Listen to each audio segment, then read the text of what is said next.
Mas Ica, Masya Allah, yang setiap tahun, setiap Ramadan mesti hadir beliau di acara malam ini, seperti malam-malam kajian ilmu di Bustanul Asyikin. Semoga Allah memberi kesehatan dan kekuatan kepada beliau dan kita semua yang hadir, dan alhamdulillah Gus Karim ada di samping sini juga.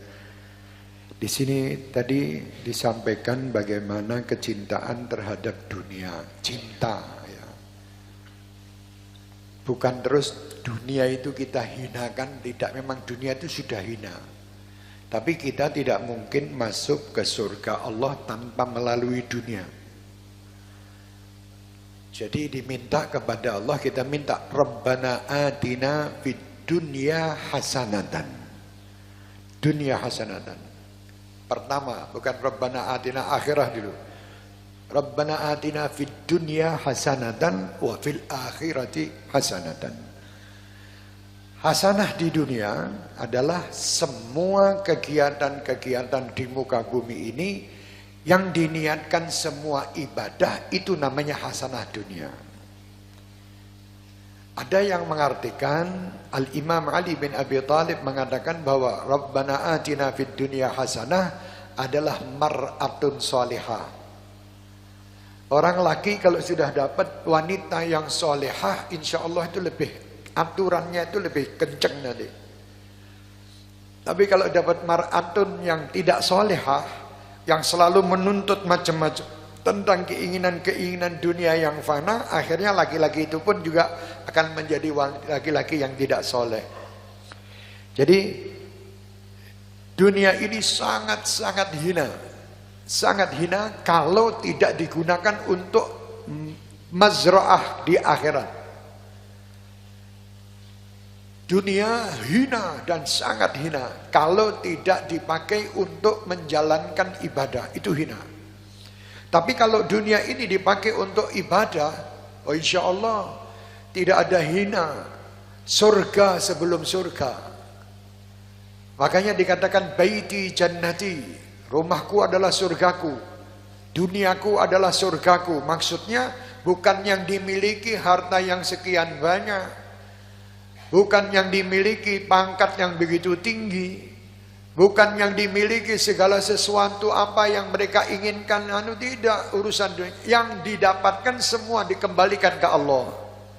Jadi bukan orang tidak boleh mencari dunia, boleh kerja, cari karena Allah. Aturan bekerja dengan aturan Allah. Aturan-aturan dalam aturan fikih itu bagaimana kita berdagang, bagaimana kita bertani, bagaimana kita menggembala atau kita menjadi pegawai. Aturan-aturan ini dijalankan, insya Allah itu menjadi mazra'ah di akhirat dan akan menjadi dunia yang nikmat dan berkah. Tapi kalau tidak, banyak orang-orang yang sangat amat kaya dan tinggi kedudukan di pangkat di dunia, dia tidak merasakan nikmat. Karena apa? Dia berada di wadah yang tidak nikmat. Walaupun kelihatannya di istana. Apa nikmatnya kita di istana tapi kalau kita tidak mendapatkan apa-apa? Misalnya kita berada di suatu tempat yang indah, di situ tidak ada makanan, tidak ada minuman, tidak ada wanita yang cantik yang melayani kita. Apa nikmatnya? Tidak nikmat. Jadi jadikan ke dunia ini tadi ya, seandainya dunia ini ada harganya, jadi sampai diperumpamakan harganya dunia itu bagaikan satu sayap nyamuk. Nyamuk ini sayapnya seberapa? Kadang kita tidak lihat sayap nyamuk itu, tidak ada artinya. Kalau sampai ada artinya, kata Allah, niscaya tidak akan aku berikan kepada orang-orang ini tadi. Orang-orang kafir itu tidak akan diberikan, sedikit pun tidak diberikan. Jadi wahai umat Islam, kalian jangan kecil hati kalau tidak dapat dunia. Kadang kalian ini merasa bahwa kenapa saya sudah sholat, kenapa saya sudah ikut majelis taklim dan ikut sholawat, kenapa saya sudah ikut para habaib, para kiai, para ulama, kenapa saya sudah iktikaf, kenapa saya sudah puasa, kenapa saya sudah begini dan begini tetapi hidup saya masih seperti ini, tidak mampu atau miskin. Orang yang samping saya dia seorang kafir, dia tidak ibadah, dia tidak taat dan tidak percaya dengan Allah, dia mendapatkan apa yang dia inginkan. Orang ini lupa dengan apa yang disampaikan Rasulullah sallallahu alaihi wasallam tadi. Kalau dia tahu bahwa dunia ini tidak ada artinya untukmu, dia akan merasa alhamdulillah betul apa yang disampaikan beliau. Tidak ada artinya. Nanti apa yang kalian akan dapatkan? Saya akan dapatkan nanti di akhirat yang tidak didapatkan orang-orang kafir yang ada di muka bumi ini.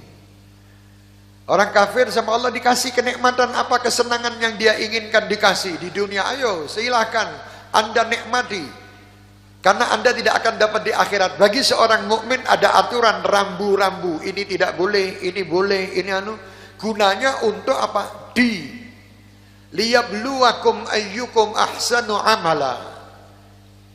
Untuk melihat di antara kalian siapa yang baik amalnya, nanti akan mendapatkan di akhirat sesuatu yang luar biasa. Jadi yang tidak mendapat bagian di dunianya jangan kecil hati.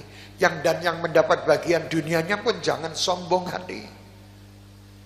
Yang dapat dia mengeluarkan dengan jalan Allah.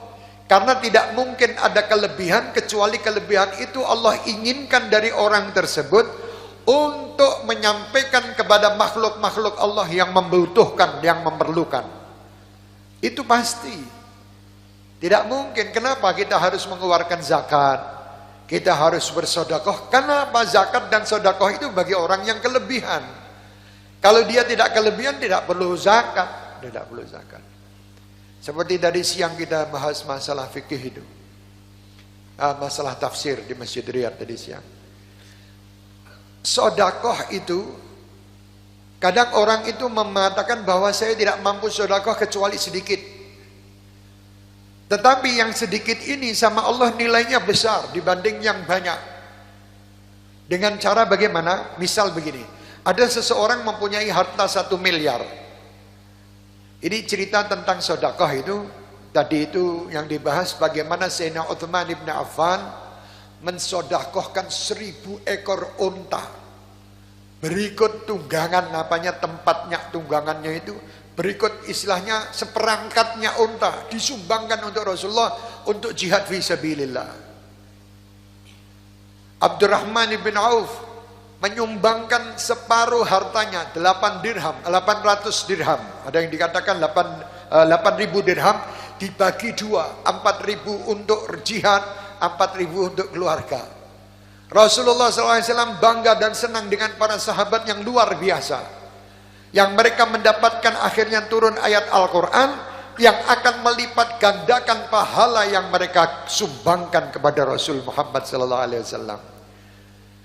Dapat ayat, turun ayat misalnya lan tanalul birra hatta tunfiqu mimma tuhibbun, itu langsung masing-masing sahabat itu mengeluarkan semua yang dicintai untuk Allah dan Rasulnya. Kita setiap hari mendengar cerita tentang apapun untuk mengeluarkan apapun sulit. Ya tidak apa-apa karena kelas-kelas iman kita ya masih di kelas seperti ini. Itu para sahabat tidak peduli miskin. Bagaimana Sayyidina Utsman bin Affan 1000 ekor unta. Kuwi ndokoke ning ndi? Awake dhewe niku 1000 ekor kambing sumbangken tempatnya Gus Karim misalnya sana. Pas kurban misalnya. Ora mungkin. Di sini menunjukkan ada 2 pahala. Jadi 1 miliar dia mengeluarkan 100 juta sedekah. Itu dibanding sama satu orang mengeluarkan 1.000 rupiah sedekah, 10.000 rupiah sedekah. Kadang nilainya tinggi yang 1.000 rupiah atau 10.000 rupiah sedekah ini. Dengan bagaimana? Dengan begini. Karena dia punya 1 miliar untuk mengeluarkan 100 juta, dia masih ada sisanya kira-kira 90%. Kan gitu. Yang keluar cuma 10%. Tapi orang yang mengeluarkan 10.000 rupiah, dia mensedekahkan hartanya 50%. Karena dia cuma punya duit 20.000. Berarti nilai sedekahnya dia ini lebih tinggi. Karena dia sedekah 50%, ini sedekah 10%. Paham? Jadi kelihatannya ya katanya sidik, tapi ini hartanya semua. Bukan sedikit, dia keluarkan separuh hartanya untuk orang lain. Pernah cerita yang sering saya ceritakan, Al-Habib Abu Bakar Al-Adni itu begitu. Beliau waktu ditanya orang datang tempat beliau, lah kok makannya enak-enak, luar biasa. Karena beliau mampu ada, dan itu makanan itu mungkin dari harta beliau itu yang dikeluarkan untuk orang-orang sedekah, dan makannya ini mungkin cuma 20% dari kekayaan yang beliau miliki. Akhirnya si orang yang datang sama beliau tanya, Habib, adakah orang yang lebih mulia atau lebih hebat dari Habib? Ada. Pergi kamu ke tempat kakak saya, apa saudara saya sana ditarik. Pergi ke sana, dilihat rumahnya reot. Wah, ini saya dikerjain sama Habib ini. Masuk dia, assalamualaikum, waalaikumsalam, ahlan wa sahlan, disambut dengan bagus sampai maghrib tidak ada makanan yang keluar. Tahu-tahu maghrib itu keluar roti pentung separuh. Paridingnya ini buat kamu, ini buat saya. Sama air putih. Roti itu biasanya enak dimakan sama kopi atau sama susu ya, panas itu, atau sama kuah-kuah, gulai dan sebagainya. Ini dikasih air putih. Banyunya ya adem sih. Jadi orang ini subhanallah, ini piye ini Habib ini. Saya mau cari yang lebih hebat tapi dapatnya itu. Singkat ceritanya beliau kembali kepada Habib Abu Bakar, kata Habib Abu Bakar, kamu mau tahu? Yang kamu makan ini dari harta saya cuma 10%. Itu kalau Habib itu yang tadi saudara saya, dia sehari makannya cuma 1 roti 1 pentung itu toh. Berhubung ada kamu dibagi 2, berarti dia telah mengeluarkan hartanya 50% untuk kamu.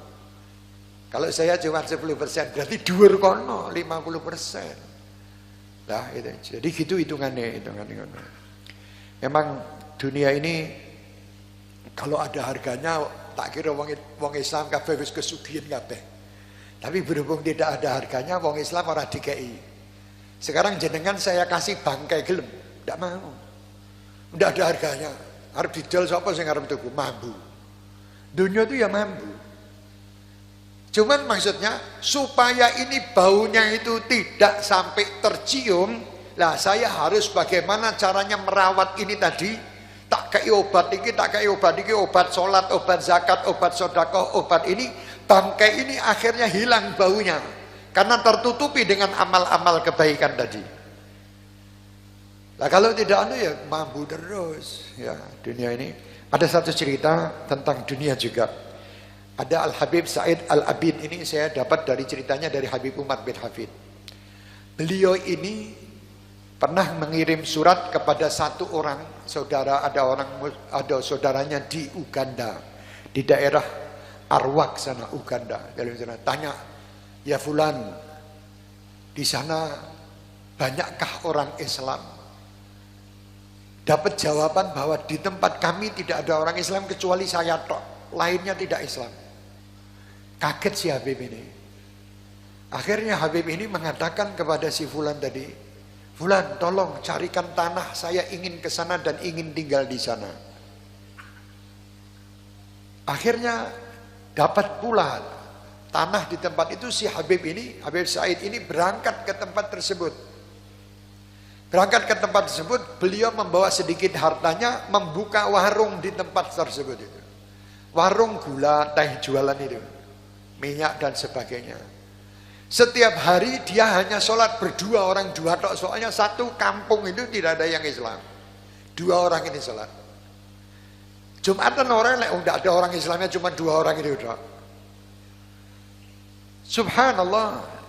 Dari toko itu beliau buka, tahu-tahu masyarakat itu kan lihat lah kok ini ada toko baru, ada pedagang baru. Di situ dia beli sama si Habib ini tadi beras atau gandum. Setelah beli beras gandum itu dikasih tambahan, wis dibayar, dikasih tambahan minyak goreng. Si orang ini heran, loh, Bapak, saya kan beli beras, tidak beli minyak. Ya tidak apa-apa, kamu kan mau makan nasi. Orang makan nasi mesti ada hal-hal, ada lauk pauk yang perlu digoreng untuk barengi nasi itu tadi. Jadi ini saya kasih minyak ini untuk kamu goreng, mungkin goreng ikan asin atau mau goreng apa, silakan, ini hadiah buat kamu. Seneng masyarakat sini. Duh, kok api pedagang baru ini. Datang lagi orang beli teh. Setelah dia beli teh, dikasih hadiah gula. Beli teh misalnya 2 kotak cilik, gulanya setengah kilo. Silahkan kamu ambil gula. Loh, saya kan cuma beli teh, tidak masalah. Ini kan teh itu mesti butuh gula. Kalau teh tidak pakai gula kurang enak. Ini gulanya hadiah dari saya. Orang berbondong-bondong datang ke situ dan terakhir orang mengatakan, Habib, Bapak, kamu ini di sini kan dagang. Kalau seperti ini dagang kamu kan kamu rugi. Katanya bapak itu, kata si Habib ini, saya tidak pernah rugi. Agama saya yang mengajar seperti ini. Loh, kamu ini agama apa? Saya agamanya Islam. Oh, baru paham nih ada Islam. Orang pedalaman ini. Akhirnya orang berbondong-bondong datang ke situ karena ini ada pedagang yang luar biasa apinya. Dan orang-orang mulai tersebar omongan bahwa pedagang itu beragama Islam. Sampai tokoh-tokoh yang ada di daerah situ, pejabat-pejabatnya atau ketua-ketua adat pada datang ke tempat si Habib ini. Dia mengatakan, saya terima kasih, wahai bapak, engkau menjual sesuatu yang luar biasa. Engkau berdagang di tempat ini dengan dagang yang luar biasa. Penduduk tempat sini semua gembira dengan Anda. Dan saya dengar Anda beragama Islam. Saya sebetulnya ingin memeluk Islam, tapi percuma. Kalau saya meluk Islam, saya ini ada gengsi istilahnya begitu. Nanti orang-orang akan mengatakan apa terhadap saya. Terus si Habib itu mengatakan gini, bapak, daripada kamu mungkin kamu gengsi dan ini, kamu kan punya anak-anak. Anak-anak kamu bawa ke sini. Jadi anak-anak daripada orang-orang ini tokoh-tokoh adat dikumpulkan di tempat beliau. Setiap hari beliau juali orang itu sambil ngajar anak-anak ini tentang agama dan Islam dan sholat. Dimasukkan anak-anak ini ke dalam agama Islam dan diajar sholat. Akhirnya timbullah anak-anak pemuda-pemuda yang senang sholat dan sholat bersama dengan Habib tersebut. Orang-orang tuanya tidak melarang karena orang-orang tuanya tahu bahwa ini yang ngajak orangnya baik. Lama-kelamaan akhirnya beliau mengatakan, tolong kalau memang sama si orang yang dulu disurati, kalau ada tempat saya akan bangun masjid. Karena sudah mulai banyak yang memeluk Islam. Bangunlah masjid di situ dan sholat Jumatan di situ. Bersama masyarakat yang ada pemuda-pemuda yang luar biasa. Sampai-sampai dikatakan Habib Umar bin Hafid, beliau sudah sampai ke daerah itu. Habib Umar ini sudah pernah ziarah ke daerah situ. Ke tempat Habib ini. Karena melihat luar biasanya Habib ini dalam berdakwah. Terakhir daerah situ 100% semuanya muslim. Ini maksud saya bawa cerita ini, saya tertarik dengan cerita ini. Ini pula yang dilakukan oleh Wali Songo. Ini pula yang dilakukan oleh para ulama-ulama yang datang dari Arab Saudi, yang datang dari Yaman ke sini. Itu mereka itu dengan cara begitu, dari Yaman datang ke sini dengan cara begitu berdagang. Mereka tidak mencari keuntungan, mereka dalam perdagangan itu untuk bagaimana dakwah, menarik orang supaya ikut di dalam agama Islam. Nah itu Wali Songo itu. Mereka adalah min dzurriyyah Nabi Muhammad SAW, ya. Sampai tempat dengan adab dan akhlak berhasil. Ini tata cara Islam. Ini tata cara orang-orang zaman dahulu dalam berdakwah. Jadi subhanallah, luar biasa. Mereka tidak menginginkan dunia itu. Tetapi dunia itu selalu ikut. Kalau cara nalar akal, dia adalah rugi. Dia menjual beras, gratisnya minyak. Misalnya saya jual beras 3 kilo gratis bimoli. Regane beras karo bimoli ini larang bimoli nih, atau tropicana atau opo, pokoknya minyak goreng. Larang. Tapi dia tidak memikirkan bahwa saya rugi, tetapi dia mengatakan bahwa saya pasti untung. Untungnya 100% di daerah itu menjadi muslim. Nah, di sini wahai kaum muslimin, cara-cara seperti ini mari kita terapkan di daerah kita. Tunjukkan bagaimana Islam itu datang dengan akhlak. Tunjukkan Islam itu datang bukan dengan mencari kepentingan-kepentingan sesaat, yaitu kepentingan dunia. Yang dipentingkan oleh si Habib tadi adalah bagaimana masyarakat sekitar kami ini semua Islam. Setelah itu si Habib ini tidak berhenti di situ. Beliau masih menyurati kepada orang yang lain, tanya di daerah mereka. Wahai fulan, di daerah pelosok tempat kamu ini kira-kira usul Islamnya ada berapa orang? Terus dikasih tahu ada sekian orang. Beliau mengatakan saya akan ke sana. Berjuang lagi seperti ini. Inilah dakwah yang luar biasa. Mari di kampung-kampung kita, di daerah-daerah kita hidupkan ini. Mungkin sudah sebagian besar sudah Islam, tidak masalah. Tetapi kita tunjukkan cara seperti ini supaya orang di luar Islam tahu Islam itu indah, Islam itu luar biasa sosialnya, Islam itu memikirkan orang-orang yang tidak mampu, Islam itu peduli terhadap sesama. Jadi supaya orang tahu. Kalau enggak kan dianggapnya kalau tahunya dari berita percuma.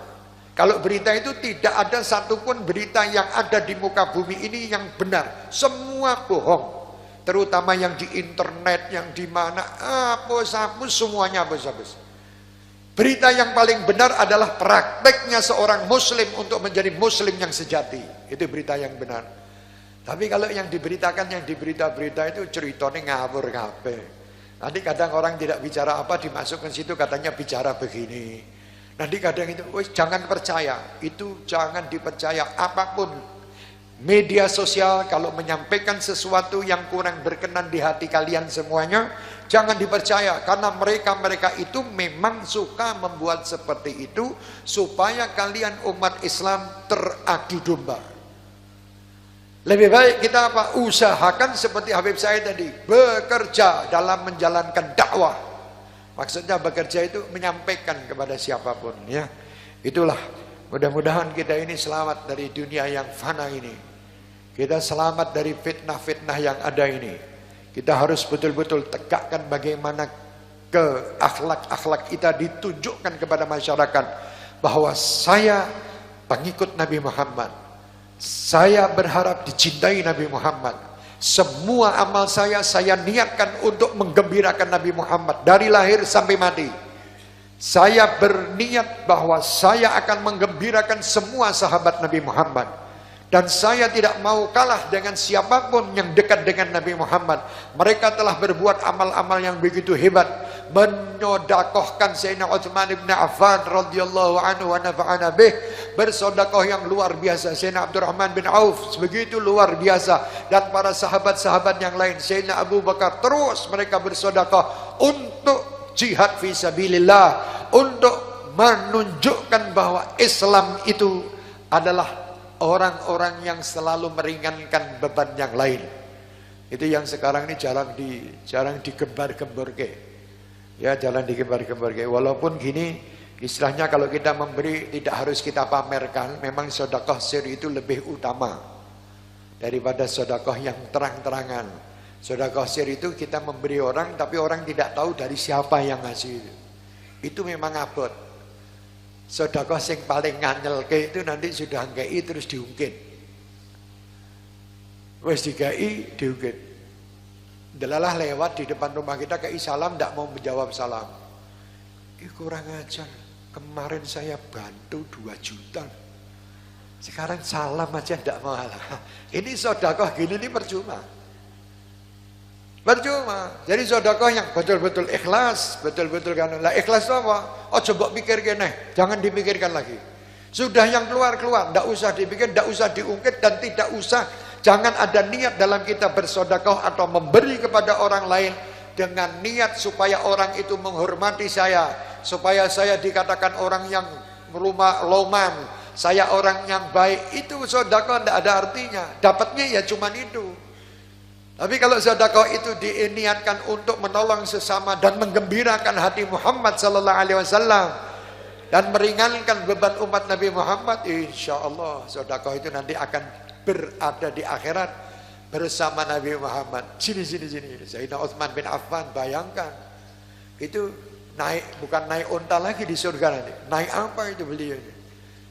Sampai-sampai Rasulullah mengatakan kepada Abdurrahman bin Auf itu, sedekah yang kau keluarkan dan yang kau tinggal semuanya akan membawa berkah. Luar biasa tuh. Ayo bismillah. Nilainya tadi seperti apa yang saya bilang. Nilai itu bukan jumlah uang yang dikeluarkan, tetapi berapa persen yang dia keluarkan untuk saudara yang lain. Kalau dia keluarkannya 5, ada orang punya duit 10.000, ngetok ke 5.000, orang lain 5.000 buat dia, berarti 50%. Ada orang punya 1 miliar, keluarkannya 1 juta, berarti 0,1%. 1% toh, 1% dari anunya kan Aduh, dibandingin sama yang 5.000 tadi, jauh. Mari kita usaha untuk bagaimana belajar sodakoh pas orang duwe. Orang kalau kulino sodakoh pas tidak mampu, itu biasanya kok nek mampu jadi wong lomak. Biasanya mesti eling zaman kerene. Aku biar yo rekoso, aku nek delok wangi pasti ya padha aku biar. Lho nek dilak itu jadi begitu. Jadi diusahakan terus olah keteng sithik lah. Kadang lho orang itu nek minta lho, kadang yo nganyelke kadang. Ngoyak terus. Apa nang kuburan-kuburan kuwi. Yang makom-makom ini geret sarunge, geret Pak Yai kula dereng Pak Yai kula sabar. Wis ya ana kuwi kalau ndak bisa ya ngomong sing apik. Nek di Arab kemarin itu memang betul tadi diterangkan juga. Saya kalau di sana di Saudi atau di Arab di Yaman sana kalau pas duduk orang minta ndak dikasih Allah Karim. Allah Karim itu nolaknya dengan Allah Karim. Maksudnya jaluk karo Gusti Allah. Kalau maksudnya tadi timbang ngomongin jaluk-jaluk terus. Jaluk daripada ngomong orang enak ngono Allah Karim. Yo sing jaluk jeret sarung geret. Allah Karim ya bener Allah Karim tapi duitnya karo kowe. Lah wis kaya ngono terus jawab Allah Karim. Allah sing buanter sisan kowe. Allah Karim Allah. Memang hati-hati orang itu kalau bisa tidak harus meminta. Orang yang baik adalah orang mendatangi. Kata Al-Imam Zainal Muhajir, beliau mengatakan zaman yang baik, kalau salah Habib Abdurrahman Segaf atau Zainal Muhajir, saya bin Habib Abdurrahman Segaf, zaman yang baik adalah zaman di mana orang-orang miskin, orang-orang kaya berada di pintu rumah orang-orang miskin. Itu zaman terbaik. Zaman terbaik adalah zaman orang-orang kaya berada di pintu orang-orang miskin. Dan zaman yang paling jelek adalah zaman orang-orang miskin berada di pintu rumah orang-orang yang kaya. Seperti sekarang ini sudah termasuk zaman yang paling welek. Soalnya mau bagi zakat antri 5.000 meter.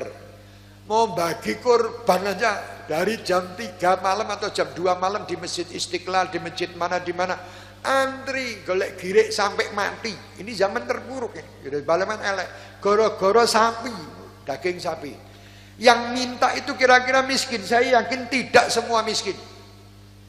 Seperti yang jualan neng Serang nih. Ketoke kaya wong miskin, padahal sugih, kurang ajar. Banyak orang-orang yang memiskin-miskinkan diri loh. Banyak. Maaf 1000 kali maaf. Ada orang-orang minta-minta itu. Nanti pulangnya dijemput mobil. Tak intip bengi lho. Lah kok mobil sing jemput? Tapi terus medeni sikile diperban. Nek ora sikile ditekuk, ditalehni, lebokke nggon sar kathok-kathoke rada gombor sithik. Rumangsa sikile tugel. Ngapusi golek duit. Lah terus hasilnya piye? Subhanallah. Wis gawe awake hina dengan caranya kayaknya kayak kutul sikile, jaluk ku yo hina, ning akhirat dihina juga nanti. Lah nggo apa? Dijemput mobil. Mbah sing jemput adalah ayu-ayu sih. Tak mangke kok ya piye iso duwe anak ayu barang. Padahal dilihatnya wajahnya ya ndak apik. Soalnya dielek-elek dibicarane supaya orang miskin. Dulu ada yang maaf sekali penutupnya. Ada satu orang waktu itu minta orang ketok tangannya ngadong ini orang itu melu ini orang. Ya begini. Maaf bukan saya menghinakan orang itu. Ini sebagai pelajaran. Waktu itu saya ngambil jupuk duit keliru. Sing tak jupuk arep jupuk 2.000 keliru atusan. Tak wis tak lungke kene tek. Terus tak jupukne tak jupuk dilirik redekna. Lah kok ngerti. Sing mau piye lagi sing mau. Saya ngambil pas di mobil gitu mobil. Sing mau ketok nek ora. Ternyata dia melihat. Kok ya iso ya gawe ngono-ngono subhanallah. Inilah fenomena yang ada di Indonesia. Indonesia itu hebat, semuanya serba hebat. Ngapusinya hebat, kabeh hebat, taati ya hebat, api ya hebat.